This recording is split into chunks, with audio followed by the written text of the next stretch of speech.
It all started with the painting. Or rather, the place in the painting.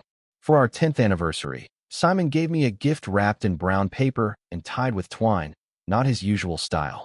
We were living in a cramped one-bedroom in Queens, the kind where you have to fold your dreams up small to fit them between the radiator and the fire escape. I was teaching middle school art. He was an editor for a small online literary magazine. Our life was built on love, used books, and the delicate, persistent hope that we were building something. I untied the twine. It was a print, a beautiful, moody watercolor of a house. Not a mansion, a substantial, dignified brick house with a stepped gable roof, tall windows, and a sense of quiet, weathered permanence. It sat nestled among bare-branched trees, a soft winter light glowing from within. "It's in the Hudson Valley," Simon said, his voice tight with nerves and excitement. "A Dutch colonial, built 1820. It's called the Elmwood House. It's for sale." I stared at the painting, then at his face, which was alight with a boyish hope I hadn't seen since we'd first talked about moving to the city a decade ago.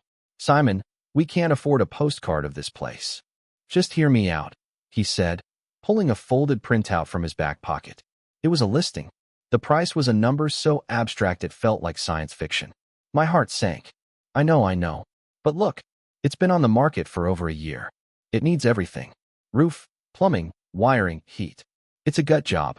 And because of that, and because it's in a kind of sleepy area that's not quite the trendy part of the valley, the price has dropped. Twice." He pointed to a figure scrawled in pen at the bottom. A new number. Still astronomical, but now in the realm of tragic fantasy instead of pure myth. "My parents," he said, the words coming out in a rush. "I talked to them last week. They want to help."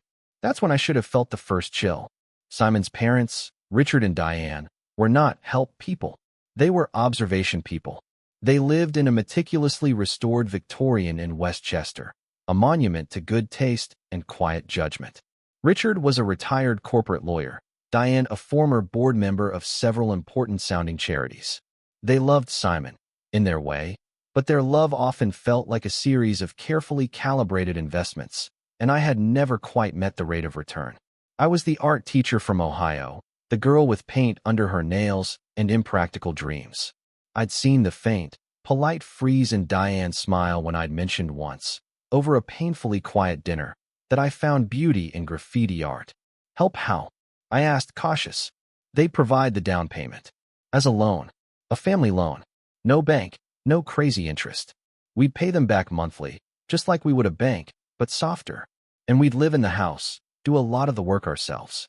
My Uncle Frank, Dad's brother, he's a retired contractor. He's offered to advise us, get us discounts on materials, line up good subcontractors for the big stuff." It sounded plausible. A family consortium. A shared dream. The painting seemed to glow in my hands. I could see us there. Mornings with real coffee in a real kitchen, my studio in a sun-drenched upstairs room, Simon writing at a desk overlooking the overgrown garden. Children, maybe. Space to breathe. A legacy we were building with our own hands, not just renting by the month. "Let's just go see it," Simon whispered, his forehead pressed against mine. "What's the harm in seeing it?" The harm was in falling in love. And we fell, hard and irrevocably, the moment we turned off the county road and saw Elmwood House at the end of its long, gravel drive. It wasn't a pretty watercolor. It was a tired, proud old soldier, sagging slightly but standing firm. The bricks were warm in the autumn sun. One of the 8/8 windows was cracked. The front door, painted a faded colonial blue, was beautiful. We walked through cold, echoey rooms with peeling wallpaper and floors scarred by generations, and we didn't see decay. We saw potential. We saw our future etched into the very plaster dust. The deal was struck over another dinner at the Westchester Victorian. Richard laid it out with lawyerly precision, but with a warmth I'd never seen. "We believe in you too," he said, passing the decanter of port. "This is about family, building something lasting. We'll be your safety net."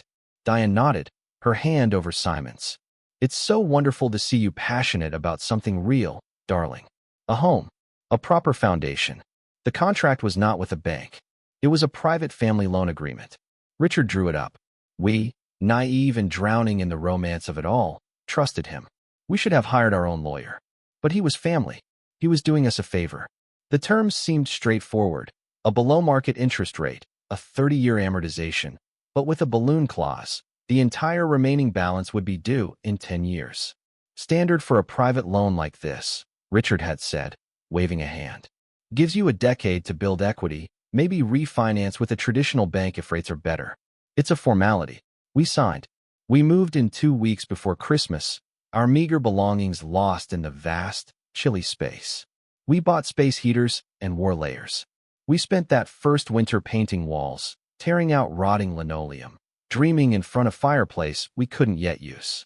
Uncle Frank became a regular presence. He was Richard's opposite, a bear of a man with calloused hands and a loud laugh. He'd show up on Saturdays with a truckload of salvaged lumber or a connection for discount plumbing fixtures. He was our savior, our guide. He'd clap Simon on the back. This place has good bones, kid. You and your pretty wife are going to make it sing. The first 2 years were a beautiful, exhausting blur. We poured every spare dollar and every ounce of energy into the house. I taught summer school. Simon took on freelance copy editing gigs late into the night.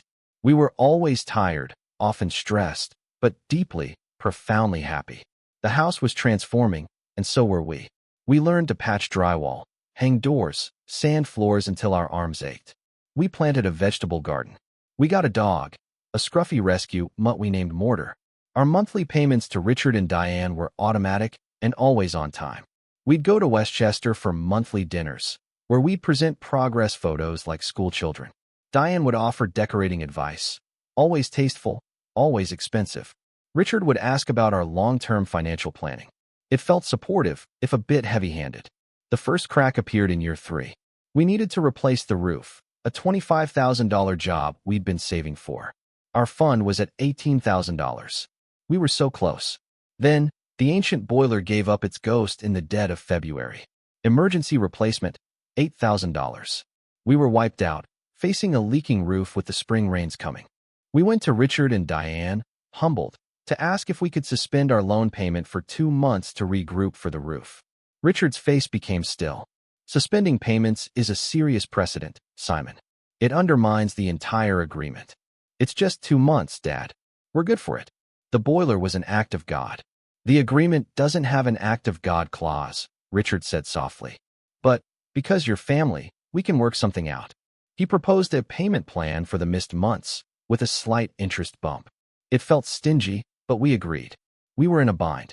It was Uncle Frank who saved us on the roof. I know a guy, he said, winking. Does great work, cash discount. Can do it for $16,500. It was a miracle. We scraped the money together, borrowing a tiny bit from my more understanding, less wealthy parents. Frank's crew did the job. It wasn't perfect, a few shingles were slightly uneven, but it was solid, and it bought us time. After that, things felt different. The family dinners became less about our dreams and more about our obligations. Diane started talking more about the house as an asset. You're building tremendous equity here, she'd say. You must be so relieved to have our support. So many young people have no one.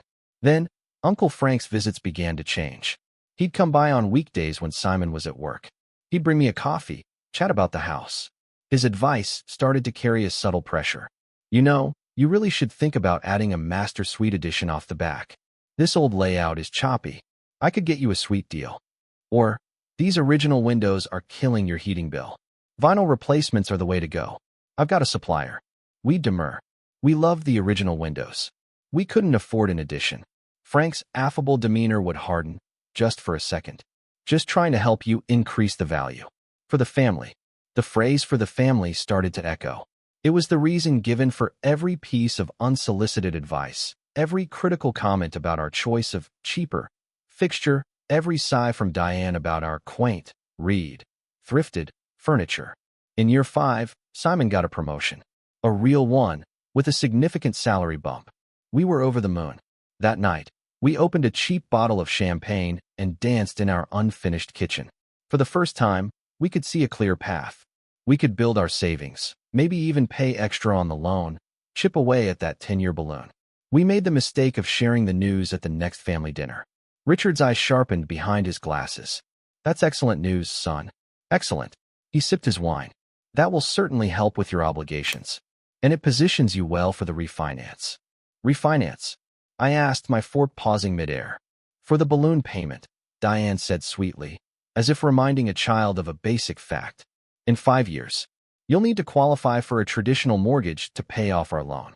Simon's new salary will be a big help to the debt-to-income ratio. A cold knot formed in my stomach. We had 5 years. We'd been so focused on the daily survival and the joy of restoration, we'd let that 10-year mark drift to the back of our minds. It had felt a lifetime away. Now it felt like a cliff. We might want to think about selling before then, Simon said slowly, thinking out loud. If the market is good, take our equity, maybe get something smaller, free, and clear. The temperature in the dining room dropped 10 degrees. Sell Elmwood. Diane's voice was a whisper of pure horror. After all the work we've all put into it, that house is a family project now. It's our home, Mom, Simon said, but he sounded defensive. Of course it is, dear, Richard said, his tone placating but firm. And as your home, and a major asset, it requires careful, long-term stewardship. Selling on a whim to downsize, it's not strategic. The smart move is to refinance, stay, and continue to build multi-generational wealth. For your children. The conversation was shut down. The path was dictated. We left that night feeling scolded. Our good news somehow turned into a reinforcement of our debts. The next week, Uncle Frank showed up with a new idea. Heard about Simon's promotion. Congrats. Now listen, this is the perfect time to finally tackle that master suite. With his new income, you can finance the construction. I've drawn up some plans. He unfurled blueprints on our plywood kitchen table. Elaborate plans. For an addition we didn't want. Frank, we can't, I said, overwhelmed. We need to save. The balloon payment. The balloon payment is taken care of if the house is worth more, he interrupted, his jovial tone gone. This addition would add 150, maybe 200 grand in value. Easy. Makes the refinance a breeze. I've already talked to Rich. He thinks it's a brilliant idea. He'd already talked to Richard. The decision, it seemed, had been made in the family boardroom without us. We resisted. Politely, then firmly.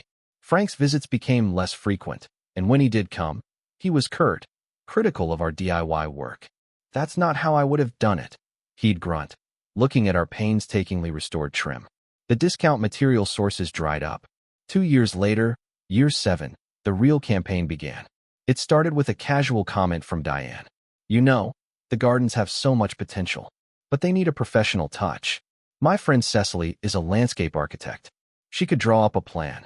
Then Richard, over the phone. Simon, I've been reviewing your loan statements.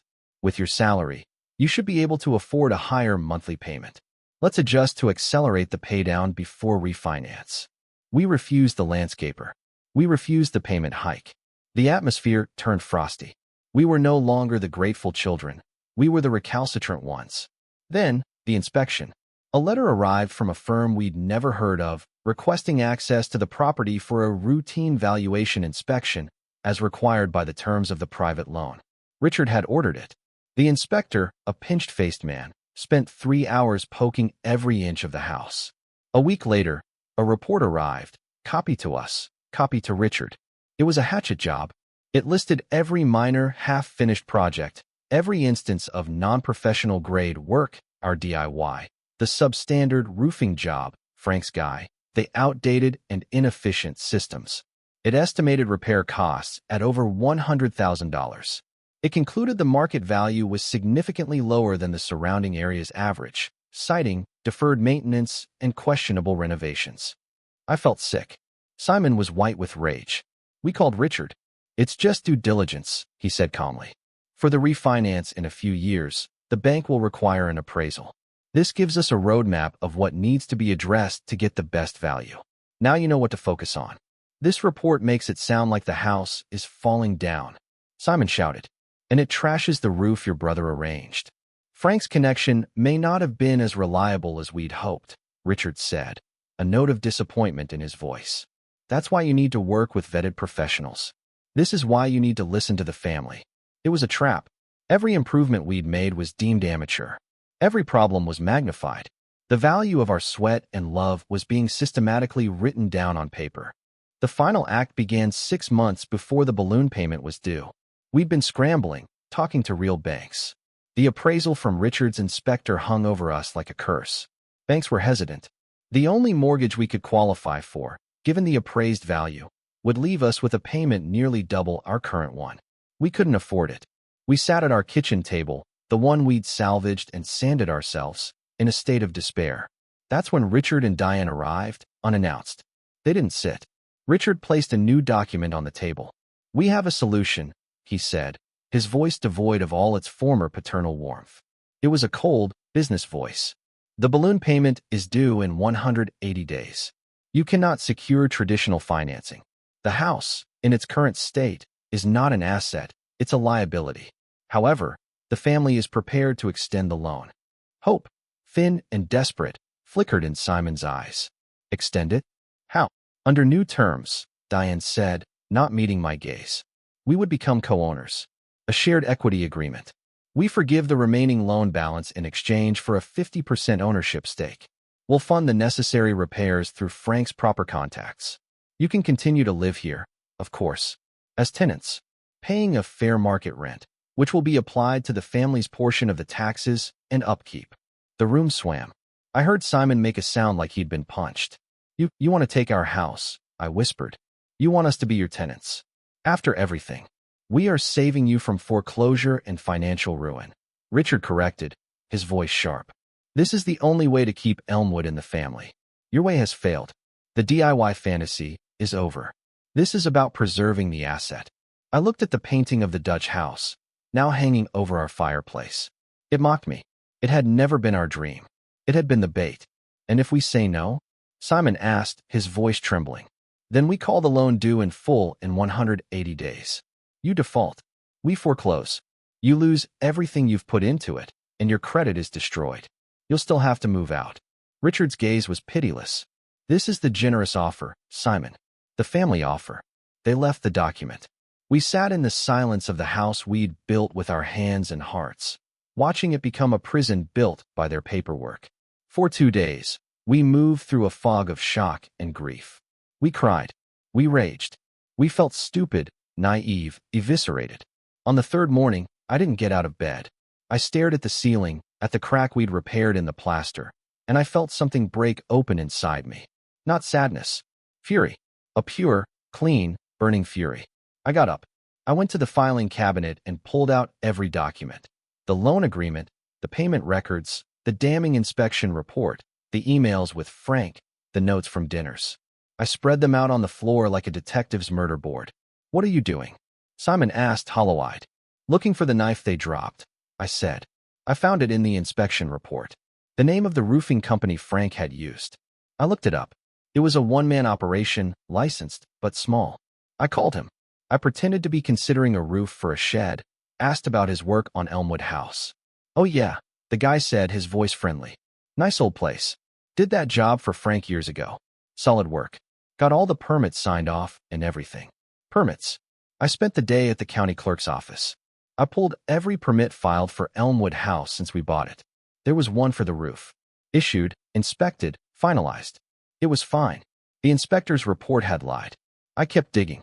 I called the suppliers Frank had used early on. One, a plumbing wholesaler, remembered me. "Sure, I gave Frank the friends and family discount for you guys. He said it was for his nephew's place. Nice guy. Did he ever bill you for a finder's fee or a commission on that sale?" I asked, the idea forming like ice. The man on the phone hesitated. "Well, yeah, standard practice. He's the contractor. He gets a percentage for bringing the business." Frank had been getting kickbacks on the discounts he'd secured for us.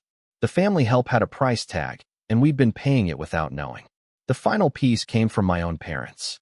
When I told them, weeping, what was happening, my dad, a quiet accountant, asked one question. "Did you ever get an independent appraisal?" We hadn't. We'd been terrified by Richard's report. My dad fronted the money. We hired an appraiser from 2 towns over. He came, he assessed. His report came a week later. It valued Elmwood House at nearly double the figure in Richard's report. He noted the excellent, period-sensitive restoration, the sound major systems, and the highly desirable historic character. He called the roof serviceable and adequate. We had been lied to, systematically, to devalue our asset, to panic us, to make their generous, takeovers seem like a rescue. We didn't confront them. We went to a lawyer, a fierce, no-nonsense real estate litigator named Maria Cruz. She looked at our dossier and called it one of the cleanest cases of predatory intrafamily fraud I've ever seen. She advised us to play along, to express interest in the shared equity offer, to buy time. Meanwhile, she filed a lawsuit, not for breach of contract, but for fraud, intentional interference with business relations, and civil conspiracy. She subpoenaed Frank's financial records, the inspector's correspondence with Richard, everything. The day Richard and Diane were served was the day the family died. The fallout was nuclear. Accusations flew. Betrayal. Ingratitude. How dare we sue family? Frank threatened to come down there and set the record straight. Richard left furious voicemails about legal fees and shattered trust. Diane sent a single, scorching email. You have destroyed this family. I hope that house is worth it. It was worth it. The legal process was brutal, but with the permits, the kickback evidence, and the wildly divergent appraisals, their case crumbled. They settled 2 months before the balloon payment was due. The terms, the private loan was dissolved. We were granted clear title to Elmwood House, free and clear, in exchange for dropping the lawsuit and a nominal payment to them of $1. A symbolic severance. A legally enforced admission of their wrong. We never spoke to Richard, Diane, or Frank again. The silence was total, absolute, and infinitely more peaceful than any of their family dinners had ever been. We did refinance, with a reputable bank, at a fair rate. We used the equity to finally fix the things that truly needed it, on our own terms. Last spring, we had a daughter. We named her Eloan, after the elms that still guard the house. We don't call it Elmwood anymore. We just call it home. Sometimes, on quiet evenings, I look at the painting. I don't see a dream sold to us anymore. I see a fortress we fought for and won. The Dutch house heist failed. The thieves were our own blood, and they stole 8 years of our peace, our trust, our naive belief in what family means. But they didn't get the house, and they didn't break us. They just taught us the price of our own self-respect, and that sometimes the most important thing you can build isn't a room or a garden. It's a boundary made of stone and steel, and the unwavering courage to defend it, even from those who claim to love you.